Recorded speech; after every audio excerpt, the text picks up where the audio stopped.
முதல் லெட்டர் பேட்ல ஒரு பொட்டு வச்சிருக்காரு. இன்னைக்கு வரைக்கும் அந்த லெட்டர் பேட்ல அந்த பொட்டு வச்ச படம் தான் இருக்குது. பெரியாருக்கு வாழ்த்து சொல்லி ஒரு படம் போட்டார். அதுல விஜய்க்கு பொட்டு இருந்துச்சான்னு பாருங்க. Medway Hospitals ஆரோக்கியத்திற்கான சிறந்த வழி. Newly launched Vivo V40 series now available at Purvika. Visit your nearby Purvika showroom. பெரியாருக்கு மரியாதை செலுத்துவது ஒரு குற்றம் அல்ல. முதல் லெட்டர் பேட்ல ஒரு பொட்டு வச்சிருக்காரு. இன்னைக்கு வரைக்கும் அந்த லெட்டர் பேட்ல அந்த பொட்டு வச்ச படம் தான் இருக்குது. பெரியாருக்கு வாழ்த்து சொல்லி ஒரு படம் போட்டார். அதுல விஜய்க்கு பொட்டு இருந்துச்சான்னு பாருங்க. பொட்டு வச்சா பெரியார் என்ன சொல்லிருப்பாருன்னு கேளு. பெரியாரை தொடாம அரசியல் பண்ண முடியாதுங்கிற புரிதலுக்குள்ள விஜய் வந்துடுறாரு. பெரியாரை தொட முடியாம சீமான் இருக்கிறாரு. பெரியாரை தொடாம பிஜேபி இருக்குது. பெரியார் தொடாம கம்யூனிஸ்ட் இயக்கங்கள் இருக்கிறாங்க. அவர் திராவிடியன் ஐடியாலஜி தான் கொண்டு வர போறாருன்னு இவருக்கு ஓட்டு போட்டு டிஎம்கே கொண்டு வர்றதுக்கு நான் டைரக்டா டிஎம்கேக்கு ஓட்டு போட்டுப்பேன். ஒண்ணு நீங்க அவங்களா இருக்கணும், இல்லாட்டி அவங்களுக்கு எதிராக இருக்கணும். அவங்களுடைய டூப்ளிகேட்டா அவங்க இருக்கும்போது பிரயோஜனம் இல்லையே. அவர் தேசிய போர்வையில் வந்தாலும் சரி, திராவிட போர்வையில் வந்தாலும் சரி, தமிழ் போர்வையில் வந்தாலும் சரி, அவர் எந்த போர்வையை போத்திக்கிட்டாலும் அவர் வர்றதே திமுக சாதகமா தான் இருக்கும்.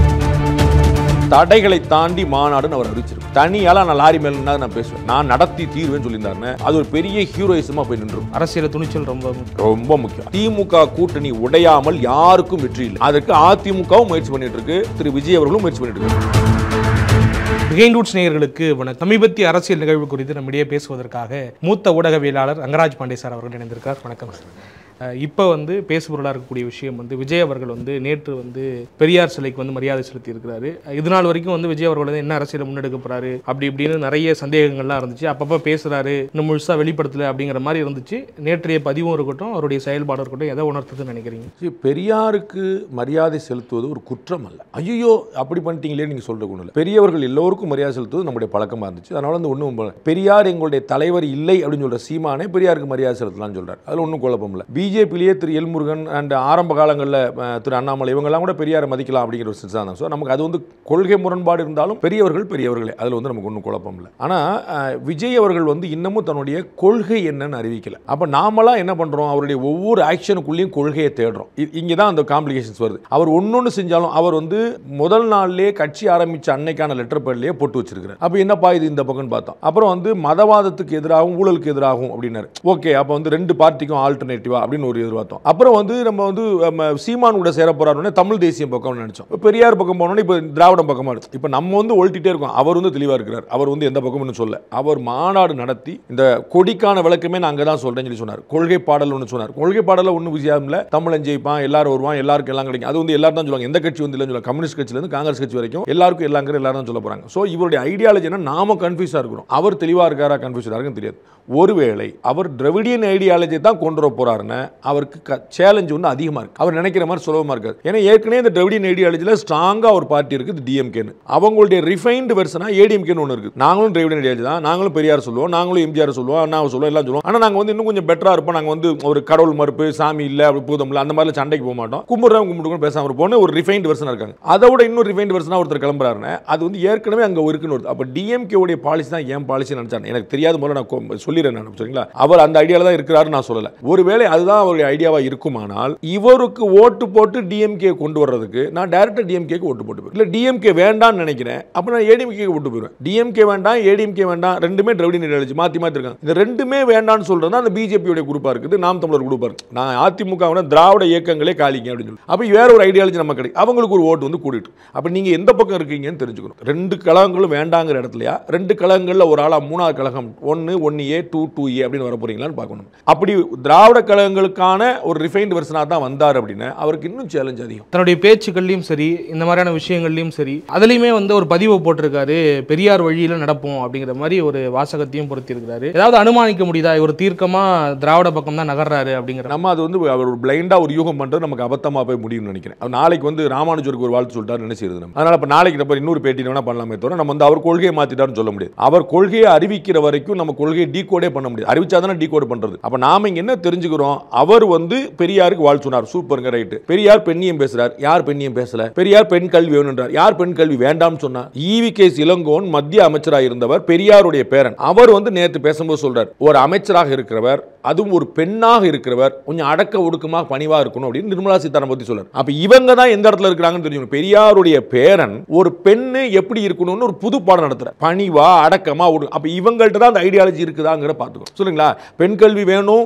பெண்ணை படிக்கணும், வேணும், சுதந்திரம் வேணும், சுயமரியாதை வேணும், பகுத்தறிவு வேணும். யார் வேணான்றா? எந்த கட்சி? பிஜேபி வந்து பகுத்தறிவு வேணாம்னு சொல்லுமா? பிஜேபி கடவுள் மறுப்பு இருக்கக்கூடாதுன்னு சொல்லும், பகுத்தறிவு வேண்டாம்னு சொல்லாது. உங்களுக்கு புரியுதுங்களா? அப்ப யார் வேணும்? இப்ப இந்த பெரியாருடைய கொள்கை எல்லாருமே ரைட் தான். ஆனா அதற்கு அவர் சொன்ன தீர்வு என்னன்னு பார்க்கணும். பெரியாருடைய காலத்திலேயே வாழ்ந்தவர் பாரதி. பெரியார்கள் அதே 1919 ஆளே இறந்துறாரு. சரிங்களா? அதுக்கப்புறம் தான் இவர் எமர்ஜ் ஆகுறாரு. சரிங்களா? இவர் வந்து பெரிய ஆளா வெளியில தெரிய ஆரம்பிச்சது 19 அது வரைக்கும் சேலத்துல இருந்தாரு, ஈரோட்ல இருந்தாரு. அதுக்கப்புறம் இங்க சென்னையில வந்து ஒரு பெரிய ஒரு காங்கிரஸ் கட்சி தலைவரோட பல பதவியில் வந்து பாரதியாரோட மறைவுக்கு பிறகு ரெண்டு பேரும் கிட்டத்தட்ட சம காலத்தவர்கள், கிட்டத்தட்ட ஆல்மோஸ்ட் ஒரே காலத்தவர்கள். பாரதி இதே பிரச்சனையில் எடுக்கிறார். பெண் கல்வி, பெண் சுதந்திரம், சுயமரியாதை, சமத்துவம். அதுக்கு அவர் என்ன தீர்வு சொல்றார்? பிராமணர்கள் உயர்ந்தவர்கள் மற்றவர்கள் தாழ்ந்தவர்கள் சொல்றியா? நான் எல்லாருக்கும் பூணல் போட்டு விடுறேன்றார். பிராமணரோட பூணல் அறுக்கல. புரியுதுங்களா? தீர்வு எங்க வருது பாருங்க. நீங்க பெண்களுக்கு வந்து கற்பு வேண்டாம்னு ஒருத்தர் சொல்றாரு, அதை ஆணுக்கும் பொதுவில் வைப்போம்னு பாரதி சொல்றார். இவனுக்கு கற்பு சொல்றியா? நீ கற்போடுன்றார். உனக்கு கற்பு வேண்டாம்னு சொல்ல. அப்ப தீர்வு என்ன இருக்குன்னு பாருங்க. அப்ப கடவுள் மறுப்பு, கடவுள்னால ஒரு பெரிய ஒரு முட்டாள் கூட்டம் உருவாகுதா? அப்ப அந்த அறிவை கொண்டு வருவோன்றார். கடவுளே இல்லைன்னு சொல்லுவோம், பிள்ளையார் சொல்லி உழைப்போம்னு சொல்ல. அப்ப இந்த தீர்வு என்னங்கிற பார்க்கணும். அவர் சொன்ன பாலிசிஸ், ஐடியாலஜிஸ் பாண்டே ஏற்கிறேன். எனக்கு ஒன்றும் குழப்பமே இல்லை. பெரியாருடைய சித்தாந்தங்கள் நான் ஏற்கிறேன். அவர் சொன்ன தீர்வு இல்லை, நான் கடுமையாக முரண்படுறேன். அதனால தான் பெரியாரை நான் நீங்க இல்ல முரசொலியே ஏற்கல. கருணாநிதி அவர்கள் இருந்தபோது, பெரியார் அவர்கள் இருந்தபோது, பெரியார் அவர்கள் இருந்தபோது, முதலமைச்சராக கருணாநிதி அவர்கள் இருந்தபோது அவர்களுடைய அதிகாரப்பூர்வ நாளேடு முரசொலி என்ன சொல்லிச்சு பாருங்க, உங்களுக்கு தீர்வு கிடைச்சு. இந்த மாதிரியான கருத்துக்களை வந்து சீமான் அவர்களுமே சொல்றாரு, ரெட்டமலை சீனிவாசன் தொட்டு நிறைய பேர் பேசி இருக்கிறாங்க. ஆனா இங்க இந்த அரசியல் நிலப்பரப்புல வந்து பாத்தீங்கன்னா 2 ஆண்ட கட்சிகளுமே வந்து பெரியாரை முன்னிலைப்படுத்தி நகர்ந்து இருக்கிறதால அவ பெரியாரை தொடாம அரசியல் பண்ண முடியாதுங்கிற புரிதலுக்குள்ள விஜய் வந்துடுறாரு. பெரியாரை தொட முடியாம சீமான் இருக்கிறாரு, பெரியாரை தொடாம பிஜேபி இருக்குது, பெரியார் தொடாம கம்யூனிஸ்ட் இருக்காங்க. வெற்றியை ருசிக்கிறதுக்கு இதுதான் அடிப்படை அப்படின்னு பிஜேபி வெற்றி ருசிக்க போது நீங்க பாக்குறீங்க. பெரியாருக்கு எதிரான பாலிசியோட இருக்கக்கூடிய பிஜேபி வெற்றி ருசிக்குது, பாத்துக்கிட்டே இருக்கிறீங்க, பார்க்க போறீங்க. அதிகாரத்தில் அவர்கள் அமர்றதையும் பார்க்க போறீங்க. அவங்க வெற்றி பெற்றே இருக்கிறத பார்க்க போறீங்க. பெரியார் வந்து இவர்கள் கட்டமைத்த பிம்பம்ங்க. நான் தான் சொன்னேன், திமுக ஆட்சியில் இருந்தபோது, கருணாநிதி முதலமைச்சராக இருந்தபோது பெரியார் பற்றி என்ன விமர்சனம் வைக்கப்பட்டதுன்னு கேட்கிறேன். அப்ப அவங்களே பிறகுதான் அந்த பிம்பத்தை கட்டமைக்கிறாங்க. நமக்கு வந்து ஒரு பாலிசி வேணும், ஒரு ஐடியாலஜி வேணும், ஒரு ஆள் வேணும், ஒரு பிம்பம் வேணும். என்னங்க பாலிசி பண்றீங்கன்னா எம்ஜிஆர் கிட்ட கேக்குறாங்க, உங்க கட்சி என்னங்க அப்படின்னு. அண்ணாயிசம் அப்படின்றது. அண்ணா தானே திமுகவே உருவாக்குனாரு. அண்ணா தான் திமுக, அவர் உருவாக்குன திமுகவே இருக்குது. நீங்க என்ன பாலிசி அண்ணாயிசம்? அப்புறம் அது என்ன வித்தியாசம்? அதுக்கப்புறம் தான் அண்ணாயிசம் என்ன கிளம்பி வைப்பாங்க. சரிங்களா? அப்ப விஜய் அவர்கள் வந்து முதல்ல கட்சி ஆரம்பிச்சனால கொள்கை குழப்பங்கள் இருக்கும். சீமானுக்கும் அந்த கொள்கை குழப்பம் இருந்துச்சு. அதற்கு பிறகுதான் அது ரிஃபைன் ஆகும். அதுல ஒன்றும் குழப்பம் இல்லை. ஆனா பெரியாரை தொடாமல் வெற்றி சாத்தியம் இல்லைங்கிறது உண்மை இல்லை. இல்ல இதுவரைக்கும் மக்கள் மற்றவர்களை ஏத்துக்கல அப்படிங்கிற புள்ளியில அதுக்கு நகராரான்னு கேட்கறேன். அப்படி இல்லைன்ற நான் அவர் நகராரான்னு எனக்கு தெரியாது. பெரியாரை தொடாமல், பெரியாரை போற்றாமல் வெற்றி இல்லைங்கிறத நான் முரண்படுறேன். பாஜக வெற்றி பெற போகுது, கண்ணால பார்க்க போறீங்க. ஏற்கனவே வெற்றி பெற்றுட்டே இருக்கிறாங்க, ஆட்சியும் பிடிக்க போகுதுங்கிற ஒரு பக்கம். விஜய் அவர்கள் வந்து அப்படிதான் நினைக்கிறாரா? நான் சொல்றேன், அவர் மைண்டுக்குள்ள எனக்கு நான் சொல்ல முடியாது. நான் ஏற்கனவே சொல்றேன், திராவிட பாலிசி தான் என் பாலிசின்னு வந்தாருன்னு அவருக்கு இன்னமும் கஷ்டம். ஃபியூச்சர்ல நடந்தா நம்ம வந்து அதை பார்க்க போறோம், அது இல்லை. ஆனா இது நாள் வரைக்கும் அது சாத்தியப்படல. நீங்க பெரியார் வந்து நான் ஏற்கனவே சொன்ன மாதிரி லெட்டர் பேடில் அவர் பொட்டு வச்சிருந்தார். முதல் லெட்டர் பேடில் அவர் பொட்டு வச்சிருக்காரு. இன்னைக்கு வரைக்கும் அந்த லெட்டர் பேடில் அந்த பொட்டு வச்ச படம் தான் இருக்குது. திரு விஜயோட அதிகாரப்பூர்வ லெட்டர் பேடில் அவர் படம் தான். பெரியாருக்கு வாழ்த்து சொல்லி ஒரு படம் போட்டார். அதுல விஜய்க்கு பொட்டு இருந்துச்சான்னு பாருங்க. பெரியாருடைய பிறந்தநாளுக்கு வாழ்த்து சொல்லி அவர் பகுத்தறி பாவலன் எல்லாம் சொன்னார், அங்க பொட்டு இருந்துச்சான் பாருங்க. பொட்டு வச்சா பெரியார் என்ன சொல்லியிருப்பாருன்னு கேளு. அப்ப பெரியார் கொள்கைக்கு உங்களுக்கு என்ன சம்பந்தம் இருக்கு? இல்ல எதை முதன்மைப்படுத்தணும்னு புரிஞ்சுக்கிட்டு பெண் கல்வி, பெண் உரிமைன்னு இதுக்கே என்ன சொல்ற, கடவுள் மறுப்புல அவர் கொள்கை இல்லையா? பெரியாரோட கொள்கையில கடவுள் மறுப்பு சேர்க்க மாட்டீங்களா? அது புரியுங்களா? பெரியாரை முழுமையா தாங்கி இருக்கக்கூடிய அதிமுக இருக்கு. அதிமுக சமூக நீதி அதான் நான் உங்களுக்கு சொன்னேன், நீங்க கவனிக்கல. திமுகவுடைய ரிஃபைன்ட் வெர்ஷன் அதிமுக வந்துருச்சு. அதிமுக ரிஃபைன்ட் வெர்ஷன் நீங்க வர போறீங்கன்னா ஏற்கனவே இருக்கேன்னு சொல்ல போறாங்கன்ற. அப்ப உங்களுக்கு ஒண்ணு நீங்க அவங்களா இருக்கணும், இல்லாட்டி அவங்களுக்கு எதிரா இருக்கணும். அவங்களுடைய டூப்ளிகேட் அவங்க இருக்கும்போது பிரயோஜனம் இல்லையே. இப்போ என்னால ஆப்பிள் போன் வாங்க முடியல, நான் ஒரு டூப்ளிகேட் போன் வாங்கிக்கிறேன். என்னால ஆப்பிள் போனே வாங்க முடியும் போது அதுக்கு டூப்ளிகேட் போன் போவேன். இவ்வளவுதான கேள்வி. அங்க திமுக இருக்குது, அங்க அதிமுக இருக்குது. அப்ப இந்த பக்கம் பாஜக நாம் தமிழ் சொல்லுது, எப்ப அவங்களுக்கு மாற்றுனாங்க அப்படின்னு. அப்ப நீங்க ஒண்ணு மாற்றா இருக்கணும், இல்லாட்டி வந்து அவங்களுடைய டூப்ளிகேட்டா இருப்பீங்க. டூப்ளிகேட்டா இருந்தா அவங்க வந்து நாளைக்கு மதிமுக திமுக என்ன வித்தியாசம் சொல்லுங்க? ஐடியாலஜில என்ன டிஃபரன்ஸ் சொல்லுங்க? ரெண்டு பேருக்கும் ஒரே சித்தாந்தம். மதிமுக என்னாச்சு சொல்லுங்க? நீர்த்து போச்சு. இவ்வளவுதான் கேள்வி. இப்ப இந்த களத்துக்குள்ள வந்து இங்க திராவிட கட்சிகளுக்கு தான் வந்து ஒரு பிம்பம் கட்டமையாதா, இல்ல யதார்த்தமா அதுதான்ற மக்கள் மனசுல அமையாதான்னு கேக்குறேன். நான் வந்து கட்சி ஆரம்பத்துல இது போன்ற கொள்கை குழப்பங்கள் நான் புரிஞ்சுக்கிறேன். அவர் நீட்டுக்கு எதிராக சொன்னாரு, சூர்யா கூட சொன்னாரு, அவங்களுக்கு தெரியல சொல்லிட்டே இருக்காங்க, மற்றவங்க எல்லாரும் சொன்னாங்க, நம்மளும் சொல்லுவோம் சொல்றாங்க. அதே தான் சிஏ பிரச்சனை. சிஏல இந்தியால எந்த முஸ்லீமுக்கு குறை இருக்குன்னா இது வரைக்கும் யாருமே சொல்ல. ஸ்டாலினும் உதயநிதியும் மத்தவங்களும் சொல்ல அப்ப இவர் சொல்லிட போறாரா? தமிழ்நாடு இந்திய முஸ்லீம்ல ஒரே ஒருத்தருக்கு சிஏல பாதிப்பு சொல்லுங்க. அப்படி இவரும் சொல்லு. அப்ப இவங்க வந்து அது வந்து அந்த மாபோட சேர்ந்து இயங்குற தன்மை. எல்லாரும் சொல்றாங்க, நம்மளும் சொல்லிடுவோம். அந்த கொள்கை குழப்பங்கள் இன்னைக்கு வரைக்கும் அவர் கூட பெரிய ஆட்கள் யாரும் இல்ல. அவருக்கு நமக்கு தெரிஞ்சு ஆனந்த் ஒருத்தர் தான் இருக்கிறார். பின்னாடி யாரா 4 அட்வைசர்ஸ் இருப்பாங்க. அதுல ஒண்ணு இல்லை. அப்ப இந்த கொள்கை தெளிவு வந்து அவருக்கு வெளியில வர வர அந்த ஃபீட்பேக் வரும் பாருங்க, அப்புறம் தான் அவர் கிடைக்கும். நீங்க சொல்றீங்க இவங்க வந்து 2 கட்சிகளோட இன்னொரு கட்சியா போய் சேர்றாங்க அப்படின்னு சொல்லிட்டு தனித்த அடையாளங்கள் இல்ல, தனக்குன்னு ஒரு ஐடியாலஜி இல்ல, அப்படி எதிர்ப்பு போனாருன்னு அவருக்கு சேலஞ்ச் ஆயிருந்து சொல்றேன். அவர் அப்படி போறாருன்னு சொல்லல. இல்ல, அப்படி போனாக்கா அந்த மாதிரியான சூழல் இருக்குன்னும் பொழுது தமிழிசை அக்கா முன்முடிவே பண்ணிட்டாங்க. கிட்டத்தட்ட திராவிட சாயல வந்து பூசிக்கிட்டாரு, எல்லாருக்கும் வெளிப்படையா தெரியுது. தேசியம் பக்கம் வந்திருந்தாவாச்சு நாங்க வந்து பரந்த மனப்பான்மையோடு அணுகி இருப்போம் அப்படின்னு. அங்க போயிருந்தா அவங்களுக்கு போட்டியா மாதிரி இருக்காதா? இல்ல, அவர் தேசிய பார்வைன்னு நாம எதை கருதுறோமோ அந்த பக்கம் வந்திருக்க மாட்டார். அவர் முதல்ல வந்து எடுப்பிலேயே வந்து அவருடைய முதல் அறிக்கையிலேயே நாங்க வந்து மதவாதத்துக்கு எதிர்ன்னு சொல்லும் போது அவர் பிஜேபிக்கு எதிர்ங்கிறது குழந்தை கூட தெரிஞ்ச விஷயம். அதுல வந்து குழப்பம். அவர் மதவாதம் யார சொல்றாரு, ஊழல் யார சொல்றாருன்னு எல்லாருக்கும் தெரியும். அவர் வந்து பார்ட்டிஸ் நேம் பண்ணல, ஆனா நமக்கு எல்லாருக்கும் தெரியும். அதனால அவர் அங்க சேருவாருங்கிறது எதிர்பார்க்கறதுல அர்த்தம் இல்லை. அப்ப எந்த புள்ளியில அவங்க வந்து விஜய் அவர்கள் வந்து அங்க எதிர்பார்க்கறாங்க அப்படிங்கிற ஒரு கேள்வி இருக்குல்ல. தமிழிசை அவர்கள் எதிர்பார்க்கறாங்க, நீங்க கற்பனை பண்ணிக்கிறீங்க. அவங்க சொல்லிருக்காங்க அவங்க கூட்டணிக்கு வாங்கன்னு சொன்னா தான் எதிர்பார்க்கறாங்க. அங்க வந்திருந்தா நீங்க உருப்பிட்டு இருப்பீங்க, வந்திருந்தா உங்களுக்கு சீட் கிடைச்சுங்கிறது உங்களுக்கு அர்த்தம் இல்ல. இல்ல, நான் தேர்தல் அரசியலுக்குள்ளே போல தேசியத்தின் பக்கம் தேசிய பார்வையோட அரசியல் அணுகி இருப்பாரு நாங்க எதிர்பார்த்தோம். இந்த பக்கம் பிஜேபி வாங்கன்னு அர்த்தம் கிடையாது. அதுக்கு பிஜே அதான் நீங்க வந்து ஐடியாலஜிக்கலாவே கேக்குறேன். இப்ப திராவிடின் ஐடியாலஜி இருக்கு, அங்க போனா அங்க 2 போட்டியாளர்கள் இருக்காங்க. காங்கிரஸ் நேஷனலிசம் பேசும், காங்கிரஸும் பிஜேபி கூட்டணி வச்சுக்குவாங்களா? இல்ல, கூட்டணியே பேசல. அதான் நான் சொல்ல வரேன். ஐடியாலஜி நேஷனலிஸ்டிக்ங்கிறது பாயிண்ட்க்கு வர மாட்டாரு. அவர் அந்த பக்கமே போக மாட்டாரு. அவர் நீங்க என்னைக்கு மதவாதம் சொன்னாரோ அன்னைக்கு வந்து பிஜேபின்னு நேஷனலிசம். அதனால அந்த நாம வந்து இந்த பக்கம் திராவிடிசம், தமிழ் தேசியம், இந்த ரெண்டுக்குள்ள தான் அவர் குழப்பத்துல நிப்பார். இல்ல, தமிழிசை அவர்கள் வந்து ஒரு புரிதல் இல்லாம கூப்பிடுறாங்களா? உங்களுடைய பார்வையில இருந்து கேக்குறேன். அவங்க கூப்பிடவே இல்லைன்னு சொல்லிட்டு புரிதல் இல்லாம கூப்பிட்டாங்களா நீங்க கேட்டா நான் சொல்றேன். 3ஆம் முறை நான் சொல்றேன் அவங்க கூப்பிடவே இல்ல. ஐ மீன் வந்து தேசிய கண்ணோட்டத்துல அவர் அரசியல் பண்ணிருக்கணும் அப்படின்னும் பொழுது அது நானும் சொல்லுவேன். எல்லாரும் தேசிய கண்ணோட்டம் கூட நீங்க சொல்லுவீங்களா? அவங்களுக்கு போட்டியாளரா மாறிட மாட்டாங்க. அதெல்லாம் அப்ப காலம் சொல்லுங்க. திமுகவுக்கு போட்டி அதிமுக கிளம்பலையா? அதிமுக ஜெயிக்கலையா? ஜெயலலிதா எம்ஜிஆர் உயிரோடு இருக்கிற ஆட்சியில் இல்லையா? அது நம்ம ஒன்றும் செய்ய முடியாது. யார் ஜெயிப்பாங்கிறது ஒன்று தலைவனை பொறுத்து இருக்கும், இல்லாட்டி கொள்கையை பொறுத்து இருக்கும். அது நம்ம காலம் தான் சொல்லணும். நாளைக்கு விஜய் ஜெயிக்க மாட்டார்னு யார் சத்தியம் பண்ணா சொல்லுங்க. அதே நம்பிக்கையில அவரும் திராவிட ஐடியாலஜி ஏற்றுக்கிட்டு நம்ம ஜெயிக்கலாங்கிற ஒரு நம்பிக்கையோட வந்திருக்காரு. அது எனக்கு தெரியாது. அவர் திராவிடியன் ஐடியாலஜி தான் ஃபாலோ பண்ண போறாரா? I will not comment on that. அத ஃபாலோ பண்ணாருன்னு அவருக்கு சேலஞ்ச் இருக்கு. என்னுடைய பதில மாற்றமே இல்லை. அவர் திராவிடியன் ஐடியாலஜிக்கு சோரம் போயிட்டாரு, அவர் தமிழ் தேசியத்தை வித்துட்டாரு, அவர் தேசியத்துக்கு காவு கொடுத்தாரு, இந்த வார்த்தைக்கெல்லாம் நான் போகல. அவர் திராவிட இயக்கம் அப்படிங்கிற இடத்துக்கு நகர்ந்தாருன்னு அவருக்கு சேலஞ்ச் இருக்கு. அவருடைய மாஸ்டர்ஸ் அங்க ஆல்ரெடி இருக்காங்க. இவ்வளவுதான் பாயிண்ட். இப்ப தேர்தல் அரசியலுக்கு வந்து இப்படியான ஒரு ஐடியாலஜியோட அவர் வந்தாருன்னா ஒரு ஈகத்தின் அடிப்படையில் கேட்கிற யாருக்கு பெரும் சவாலா இருக்கும்னு நினைக்கிறீங்க? திமுகவுக்கு, அதிமுக? அவர் வர்றதே திமுகவுக்கு சாதகமா தான் இருக்கும். அவர் என்ன மாதிரி வந்தாலும் சரி, அவர் தேசிய போர்வையில் வந்தாலும் சரி, திராவிட போர்வையில் வந்தாலும் சரி, தமிழ் போர்வையில் வந்தாலும் சரி, அவர் எந்த போர்வையை போத்திக்கிட்டாலும் அது அவர் வர்றதே திமுகவுக்கு சாதகம். திமுகவுக்கு சாதகமா? ஆமா. ஒரு பாயிண்ட் சொல்லுங்க. அவர் திமுகவோட கூட்டணி வைப்பாரா? வாய்ப்பில்லை. திமுக கூட சேர்ந்து ஆட்சி கொண்டு வர போறாரா? இல்ல. அப்ப திமுகவுக்கு எதிர்நிலையில இருக்க போறாரு. இவ்வளவுதானே. திமுக இன்னைக்கு தேதி கூட்டணி அப்படியே இருக்குதா? குழப்பம் இல்ல. இன்னைக்கு தேதி அப்படியே நம்ம பேசிட்டு இருக்கும்போது திமுக கூட்டணி உடையில இல்ல. ரைட். திமுக எதிர யார் யார் இருக்கா? பாஜக அணி, அதிமுக அணி, நாம் தமிழர் 3 இருக்கா? நாளைக்கு விஜய் வந்து தனியா வர்றாரு. அப்ப என்ன ஆகும்? திமுக அப்படியே இருக்கும். திமுக எதிர 4 பேர் இருப்பாங்க.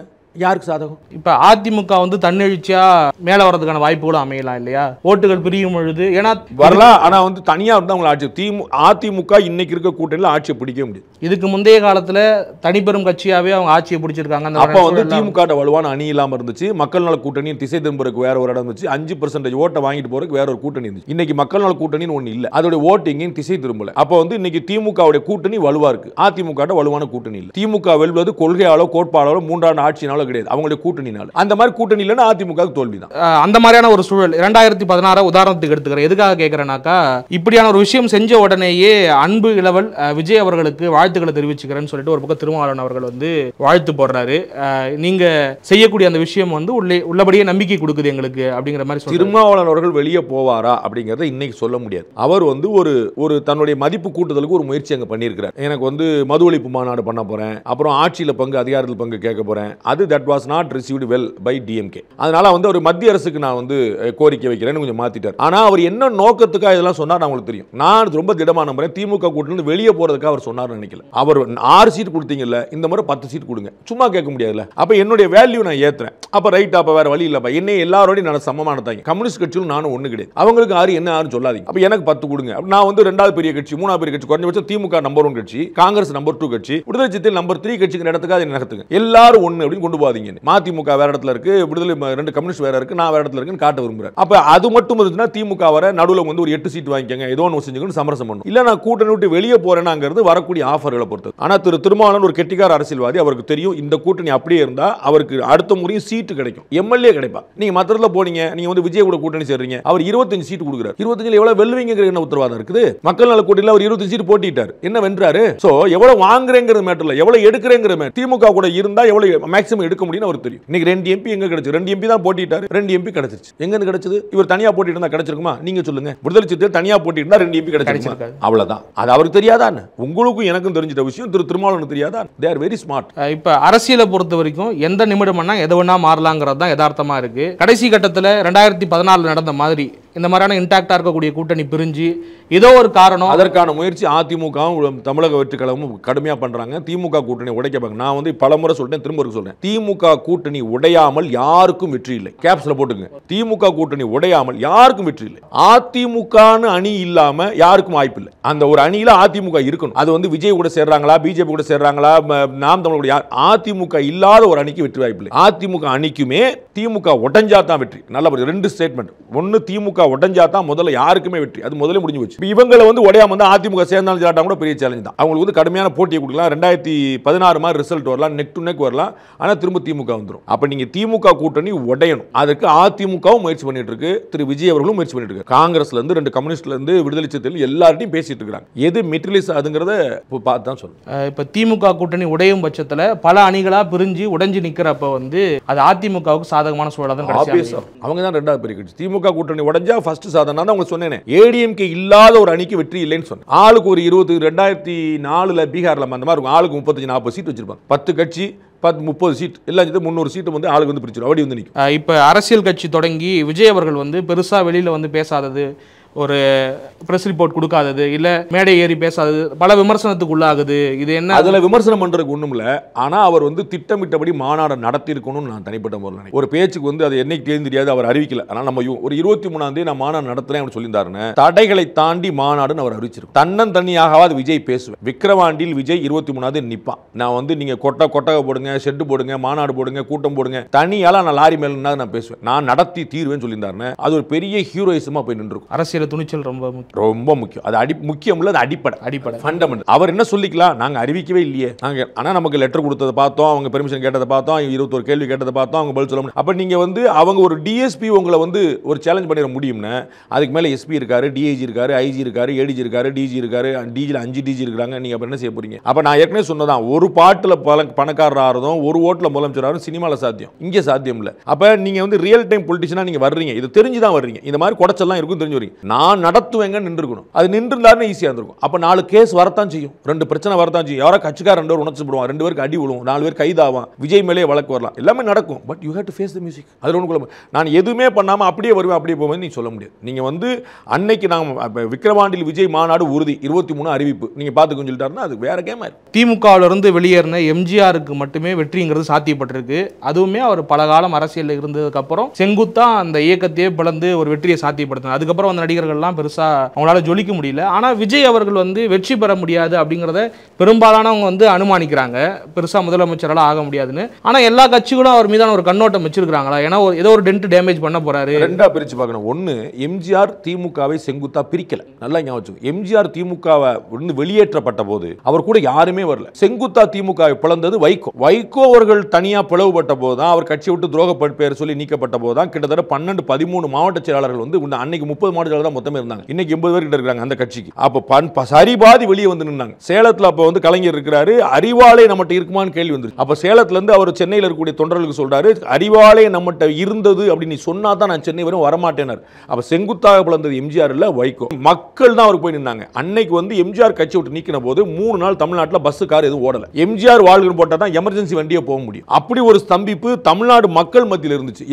கட்சிக்காரங்க பிரச்சனை இது புரியுங்களா? திமுக தான் நீக்கப்பட்டார். அப்ப திமுக சண்டை போட்டுக்கணும். மக்கள் கொந்தளிச்சா இது ஒரு அநியாயம், இது தப்பு நடந்துச்சு. அவங்க போனா அவர் வந்து அப்புறம் மெதுவா ஜெயிச்சு இந்த திண்டுக்கல் இடைத்தேர்தல் ஜெயிச்ச பிறகுதான் அவர் பின்னாடி வந்து எல்லாருமே வர ஆரம்பிச்சாங்க. மொத்தமா அங்க வந்துச்சு. நீங்க அதுக்கு பிறகு அந்த பிளவு வந்து உண்மை. வைகோ அவர்கள் வந்து செங்குத்தா பிளந்தாரு, ஆனால் அவரை சோபிக்க முடியல. சோ நீங்க தனியா வந்தீங்களா, கட்சியை பிளந்து வந்தீங்களா, செல்வா கூட வந்தீங்களாங்கிறது இல்ல, அவர் என்ன பண்றாருங்கிற பொறுத்து. விஜய் அவர்கள் 3வது பாயிண்ட், விஜய் அவர்கள் வந்து ஆட்சியை பிடிக்க மாட்டாரு, விஜய் நாளைக்கு தான் ஆட்சி பிடிக்க மாட்டாரு, எப்பயுமே ஆட்சி பிடிக்க மாட்டாரு. 26ல சொல்றேன், 26ல ஆட்சி யாராலையும் பிடிக்க முடியாதுங்க. எம்ஜிஆரே முதல் தேர்தல் வரல, அவர் அங்க புதுச்சேரியில் ஆட்சி அமைச்சு தான் இங்க வர்றாரு. சரிங்களா, அவர் பை எலெக்ஷன் சந்திக்கிறாரு, அப்புறம் புதுச்சேரி ஆட்சி அமைக்கிறாரு, அப்புறம் 2 இடத்துல பெரிய சந்தன. அதுக்கப்புறம் அதிமுக முதல் ஆட்சி அமைச்ச இடம் புதுச்சேரி, அதுக்கப்புறம் தான் தமிழ்நாட்டில் வர்றாரு. சரிங்களா, அப்போ அவங்களுக்கு வேற வேற வெற்றி காரணமா அமையுது. இவர் மக்களவை தேர்தல் நின்றுந்தாரு, அவர் ஒரு ஓட் பர்சன்டேஜ் வந்தாரு, நீங்க அவர் எவ்வளவு ஓட்டு இருக்குன்னு கேட்க மாட்டீங்கல்ல. ஒரு பேச்சுக்கு மக்களவை தேர்தல் ஒரு 6% இருக்காரு அப்படின்னா நீங்க இன்னும் ஒண்ணே வந்துருவேன் சார், ஓட்டு 10 ஆகுமா 2 ஆகுமா, ஏன்னா 6 பெஞ்ச் மார்க் கிரியேட் பண்ணிட்டாரு. இப்போ அடுத்து மேலையா கீழேங்கிற கேள்வி வந்துடும். விஜய் சீமான் அவர்கள் கன்சிக்யூட்டிவா குரோ ஆகிட்டே இருக்காரு, 1.5 3 6 8 வந்துட்டு இருக்கு. அப்ப நமக்கு ஒரு இடம் தெரியுது, அப்ப இவருக்கு எந்த இடம்னே தெரியல. அப்ப நம்ம அதை யோசிக்க முடியும். அப்ப எவ்வளவு இடத்தை பிடிக்கிறாருங்கிற பொறுத்து, எவ்வளவு சீட் வாங்குறாரு, எவ்வளவு ஓட்டு வாங்குறாரு பார்த்தா நம்ம சொல்ல முடியும். ஆட்சியை பிடிக்க மாட்டாருங்கிறதுக்கு பெரிய ஒரு ஞானம் தேவையில்லை. அதுக்கு ஒரு பிரசாந்த் கிஷோர் பாண்டே இறங்கி வந்துட்டு விஜய் ஆட்சியை பிடிக்க மாட்டான்னு சொல்லலாம். அது நம்ம நீங்க சொல்லுவீங்க, நான் சொல்லுவேன், எல்லாருமே சொல்லிடலாம். அவர் எவ்வளவு ஓட்டு வாங்குறாருங்கிற கேள்வி. விஜய் நாளைக்கு ஆட்சி அமைக்க மாட்டாரே தவிர எப்போதும் ஆட்சி அமைக்க மாட்டார்னு சொல்ல முடியாது. அது அவர் எப்படி செயல்படுறாருங்க பொறுத்து தான் சொல்ல முடியும். இப்ப திமுக அதிமுகவுக்கு ஒரு கோரான ஓட்டு இருக்கு, ஒரு குறிப்பிட்ட சதவீதம் இருக்குன்னும் பொழுது மாற்று சக்திகளா ஒரு பக்கம் பாஜக அணி வருது, நாம் தமிழர் நிக்குது, குறிப்பிட்ட சதவீதம் வளர்ந்துருக்காங்க அப்படின்னும் பொழுது இவர் வரும் பொழுது 3வது அணிக்குள்ள அந்த வாக்கு சதவீத பிரிவுங்கிறது இருக்குமா? ஒரு 30% வாக்குகள் தமிழ்நாட்டில் போலாறதே இல்லை. தமிழ்நாட்டில் வாக்குப்பதிவே 69 71 தான் நார்மலாக. ஒரு 30% போலாறதே இல்லை. ஒரு 30% போலாகிறதுல 30% திமுக அதிமுக வெளியே தான் போலாம். எப்பயுமே நீங்க கான்ஸ்டன்டா பாத்தீங்கன்னா ஒரு 25% 30% திமுக அதிமுக அல்லாத குரூப் விழுந்துட்டே இருக்கும். அப்ப அவர் நினைக்கிறாரு போல் ஆகாத 30% ஒரு 10-15 மட்டும் எடுக்கிறேன், இந்த பக்கம் வெளியில போலாகிறதுல ஒரு 30% ஒரு 10% மட்டும் எடுக்கிறேன், சோ எனக்கு 20% ஆட்டோமேட்டிக்கா வந்துடும். அப்படி ஒரு யூகம் அவருக்கு இருக்கலாம். சோ அதுதான் ரஜினி டேப் பண்ண பார்த்தாரு. அதுதான் 3வது சக்தியா வர விரும்பின எல்லாருமே, விஜயகாந்த்ல இருந்து பாமகல இருந்து ரஜினிகாந்த்ல இருந்து எல்லாருமே அதான் டேப் பண்ண பார்த்தாங்க. இவரும் அதான் ட்ரை பண்றாரு. ஏற்கனவே அந்த இடத்துல ஒரு கட்டத்துக்கு நகர்ந்துட்டாங்க பிஜேபியும் நாம் தமிழர். அப்ப அவங்கள்ட்ட இருந்து அவர் எடுக்க வேண்டியிருக்கும். We have to wait and watch. AIADMK இல்லாம 26ல திமுக வீழ்த்த முடியாதுங்கிறது உங்களுடைய பார்வையா இருக்கு. ஆமா. ஓகே சார், நன்றி சார், தேங்க்யூ சார்.